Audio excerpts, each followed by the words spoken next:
Hi folks, Dave, the Honest Audiophile. This is the NF Audio NE4 Evolution, and these are my Honest Audiophile impressions. I want to thank NF Audio for providing the NE4 Evolution for a review. Greatly appreciate it. NF Audio, you rock. Alright, so the NF Audio NE4 Evolution, this will set you back $750 from your bank account. It is a 4-balanced armature IEM. The NF Audio NE4 Evolution has some very unique features to it, so I'm going to put a link somewhere on the screen and down below in the description for you to click on. NF Audio will describe what all the faceplates and the internal technology does and can do a lot better than I could ever do, so please check out those links. I will discuss a few of those during this video. Alright, so the NF Audio NE4 Evolution comes in this very busy box, black and white, and then you have a picture here on the front, some writing on both sides, and then more information on the back. Very, very busy outer sleeve. Taking that off, you're greeted by a black box with a little bit of rose gold lettering, and then it opens up. You get some paperwork over here, more paperwork here,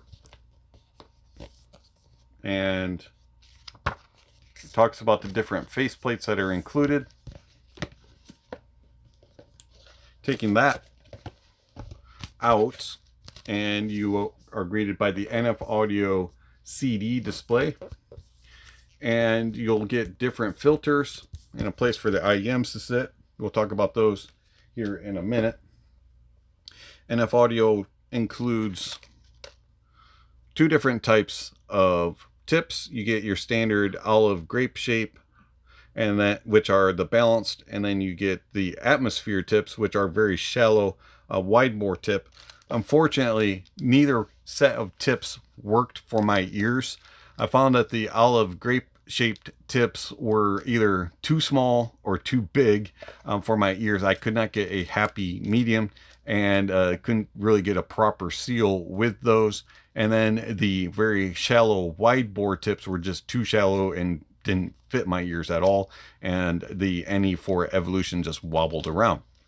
You also get a bag with some extra tips and a screwdriver and some extra screws to change the faceplates, which we'll discuss here in a little bit. And then you get this very unique carry-in box, NF Audio branding. Lift up the magnetics, and you have a box for your IEMs. There's no pouch for accessories, but it's a very nice box, very well built, will easily carry in a bag, and it's magnetic so it won't open up. Set all that to the side here. As mentioned, you do get extra faceplates. You get blue, which is the transparent, red, which is pop, and then gray, black, which is reference. Also, NF Audio sent over the new Explorer, which is a clear, transparent faceplate, and that's the one that I used, and it looks like this. And that one can be bought separate. I do not know the price of that. If I can determine the price of it before the review goes public, I will put it down in the description. All right, so the faceplates, they definitely make a difference, and it's a very unique setup. So you have a little area for a screw. You unscrew it and pop it off of the shell, and on the back side you can see that there are pins that line up, and it does some magic with the internals. It'll change the impedance, the sensitivity, frequency response, and the crossover, and the tuning. And so it's basically for $750 with the 3 different faceplates. You're getting 3 different tunings, and if you buy the extra one, you're getting 4. So it's kind of a cool setup. So how do the different faceplates sound? The most fun but fatiguing sound is the pop. Now the pop is the most V-shaped, and it has the biggest bass. You get a lot of impact in the bass. It has a rumble and grumble in the sub bass. Mid bass has a lot of impact, punch and slam, and then the upper bass also has a lot of wallop to it. And it does bleed a little bit into the lower mids region, but that bass is very engaging. It is a very meaty sound, but it's not the most controlled. At times it can get a little bit muddled and confused on busier, bassier tracks. And then the uppers. The uppers are very exuberant. They have a lot of energy to them, and they can be a little bit on the aggressive side. And the mids are somewhat recessed. They're overpowered by the bass and the uppers. And so I found that the pop filter just tended to be a little bit on the fun side, but only fun in limited listening. And then you have the blue filter, which is the transparent. And the transparent is the opposite of the pop filter. Bass is very, very light. It does extend, and you do get a little bit of details, but you really don't get much impact. It's very light weight in the note weight of the bass, and it just doesn't have a whole lot of punch and slam. Good details, nice resolution, but unfortunately the impact is not there. And the mids and treble are more the focus and are a little bit more aggressive sounding, and at the same time they can be somewhat cold, sterile, and analytical, and very lean in note weight, and at times can come across as brittle. I found that the pop filter is not the most natural sounding, especially in the upper regions. And then you have the reference filter, and the reference filter, which is a gray filter, is the warmest, very lush, full, has kind of a laid back presentation, nice natural tone and timbre, but it's a little bit on the more intimate side of things, and it can be lacking in air and space at times. Overall though, it's a very pleasurable listen and very engaging, has more bass than the transparent filter, but not as much as the pop filter.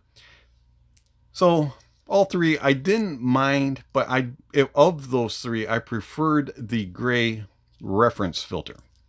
But if I'm going to listen to the NE4 Evolution, I'm going to use the Explore filter. And I found that the Explore filter is very neutral and natural, has similarities to the reference filter, but it's more accurate in its presentation, has a more natural tone and timbre, a little bit better air and space, and overall it's not quite as lush and laid back sounding. It has a little bit more biteness, crispiness, and edginess to things, and to me it is the more true reference sound. All right, so the build of the NE4 Evolution, it's a large IEM and it is rather hefty. It does have some bulk to it, and with the Explorer faceplate on it, you can see the internals of the faceplate. It's kind of cool looking. There's your screw that you unscrew and then it just pops off. Do be careful. The screw is extremely small, and thankfully NF Audio does provide extras, but it is a teeny tiny little screw. Faceplates are fairly easy to replace. It's a little bit tedious, can be a little stressful, especially if you have bigger fingers. The build of the NE4 Evolution is nice. It does feel very premium, especially for its price point, and I have no worries that it's going to last and that it's very durable. You do have a ergonomic backside with a smaller wing and a pretty decent angle. Unfortunately, it has a very short nozzle, and that causes some serious problems. As you notice, the tips that I'm using are actually foam. And so when I tried the stock tips, neither of the stock tips fit me. The shallow ones just had the NE4 just wobbling around all over the place. And then the olive grape shape fit okay and held it in place, but unfortunately I just couldn't get a good seal. And so I tried all sorts of alternative tips, and the alternative tips, usually silicones, just didn't feel right. They just either were uncomfortable or I didn't get a good seal. And so I had to go with Dakoni bullets. I found that the foam tips gave me the best seal and were the most comfortable. And so those are the tips that I use with the NE4 Evolution. Comfort is based off of using the foam tips, and I found that the NE4 fits in the ear kind of. They are rather large and big, bulky, heavy, and not the most comfortable. But with foam tips, I was able to wear them for an hour and a half, 2 hours before they became uncomfortable. With silicone tips, it was more like half hour, 45 minutes before they were uncomfortable. And I was constantly fiddling with them, trying to keep them in my ears. The isolation of outside noises is rather good with foam tips, probably about 60%, 65% of outside noises being blocked. Only things I was really able to hear were louder things, loud vehicles, coffee grinders, vacuum cleaners, that type of stuff. With silicone tips, they weren't very good at all. I found that the silicone tips didn't really block out outside noises very well. We're probably somewhere 50% at most, and pretty much could carry on conversations with the silicone tips in. Carrying on conversations with the foam tips was much more of a challenge, and so depends on what tip you use as far as comfort and isolation. Of course, that is very subjective. The cable of the NE4 Evolution, to be honest, is kind of a letdown. Now, this is a nice cable. This is the same cable that came with the NM2 Plus, and I don't mind the cable for that IEM, but this is a $750 IEM, and the cable just feels kind of lackluster. It has nice ear hooks, it's nice and thin, and it's well built, but unfortunately, it just doesn't feel as premium as the shells and the faceplates and all that. I wish that NF Audio had done a little bit more of a premium of a cable.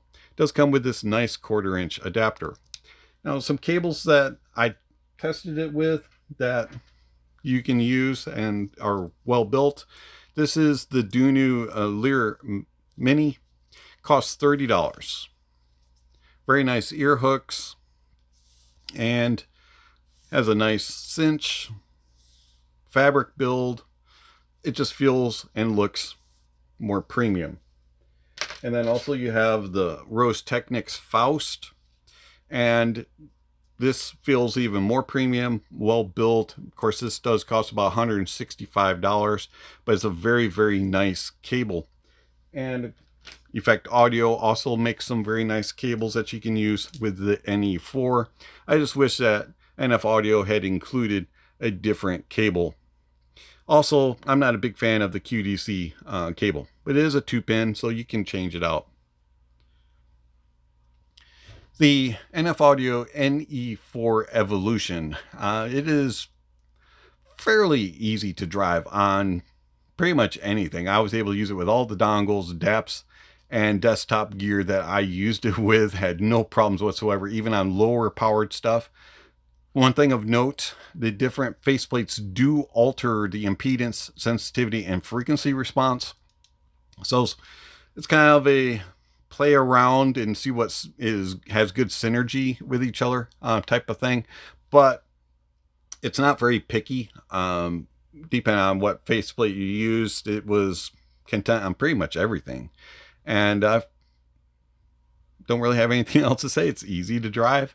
Impedance varies from about 6 ohms to 22 ohms. Sensitivity from 104 decibels to 110 decibels. So it's fairly easy to drive. The NF Audio NE4. How does it sound? Now, this sound impressions are going to be based off of using the Explorer faceplate and Dakoni foam tips. I will throw in a couple of thoughts in regards to the other faceplates as we go through the different type, sound. But keep in mind that the overall impressions are for the Explorer faceplate and Deconi foam tip.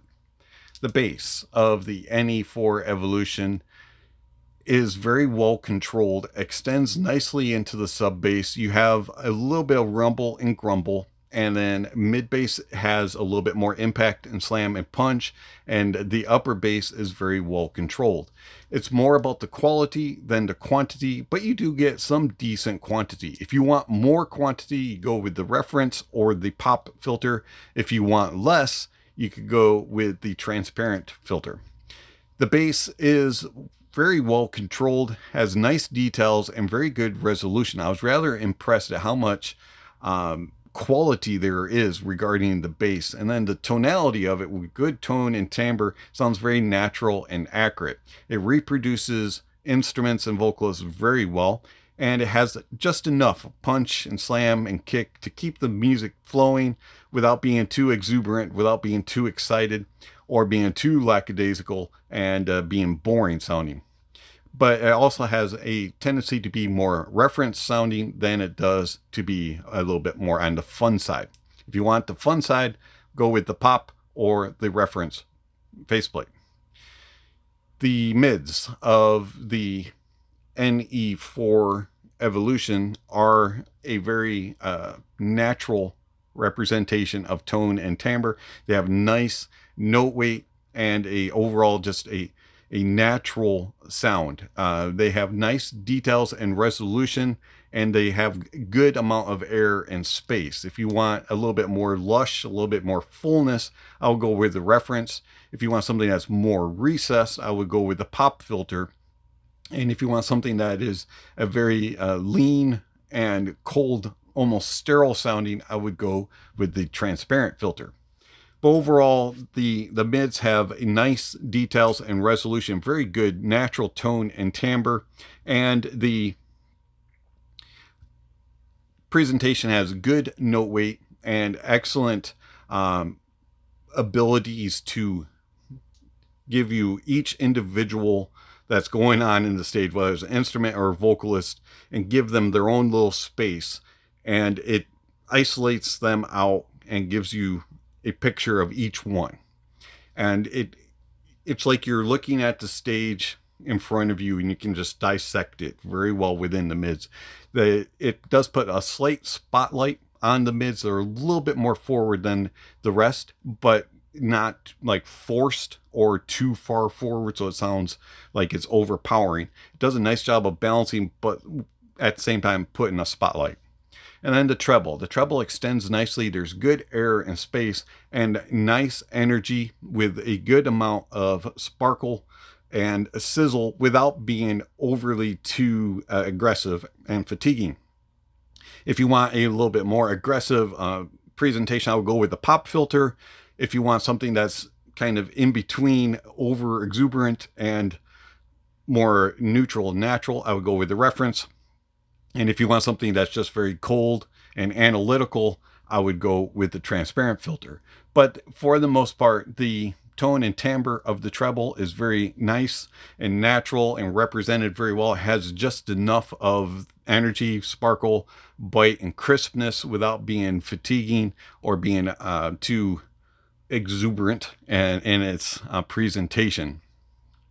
The lower treble is a little bit more presented than the upper treble, but it still has a good amount of air and space up top, doesn't sound stuffy. The reference filter, which is the gray faceplate, does sound a little bit more stuffy and a little bit more laid back up top. The soundstage of the NE4 is unique in that it is wide on all of the faceplates.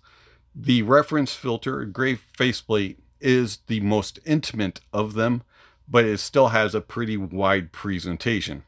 Pop filter also is a little bit not as wide, but it is a little bit wider than the gray filter.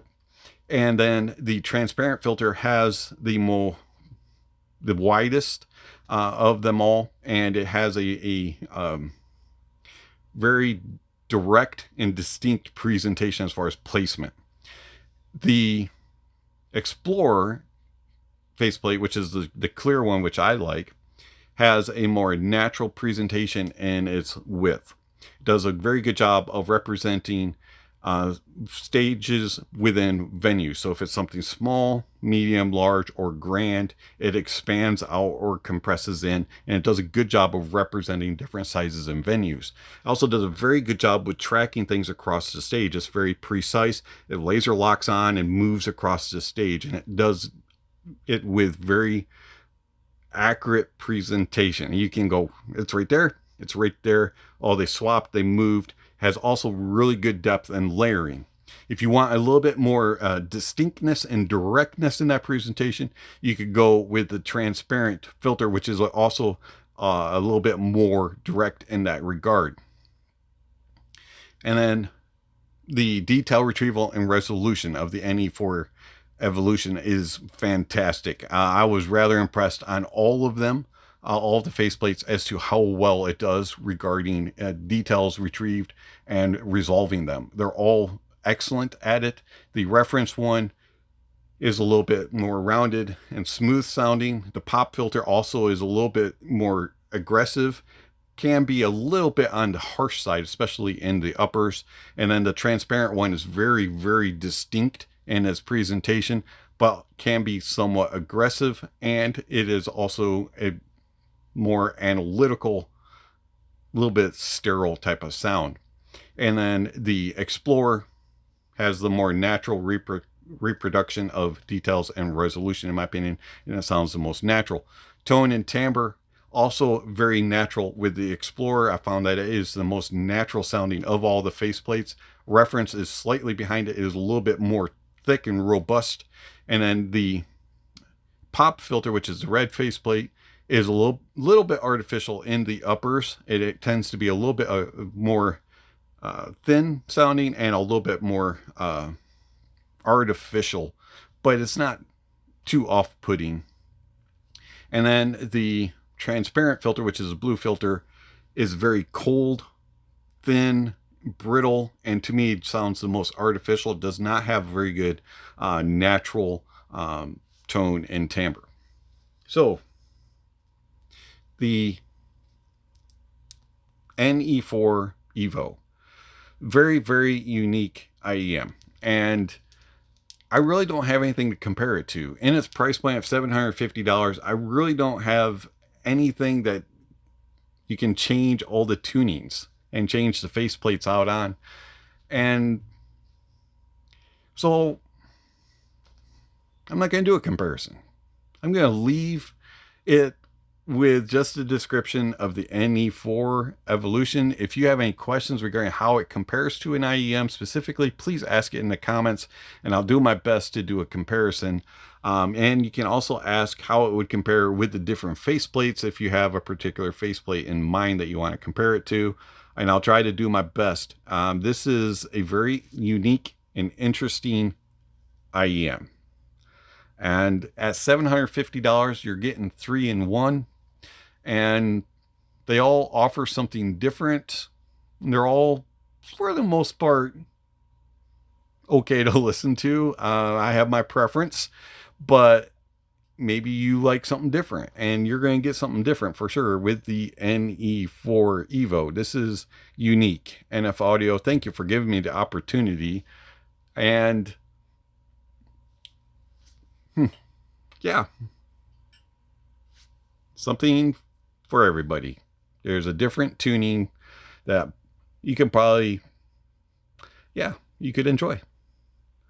It's been Dave, the Honest Audiophile. Thank you for watching, and I'll catch you on the next video. Speaking of next video, somewhere on screen, subscription links, notification bells. If you haven't already, please check those off. Don't forget to give a thumbs up or a thumbs down to the video, and check out all the links down below. There's all kinds of information regarding how you contact channel, follow channel, support channel. Speaking of supporting channel, I want to thank my supporters through Patreon and YouTube memberships. Thank you very much for all that you provide to the channel. It's much appreciated. If you're interested in supporting the channel, please check out the links.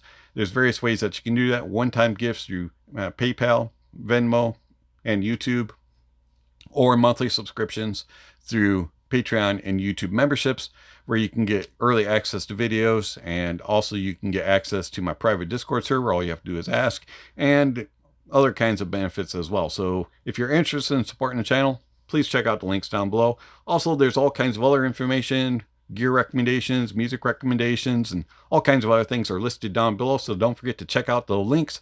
And lastly, don't forget to enjoy the music, and that honesty is the best policy.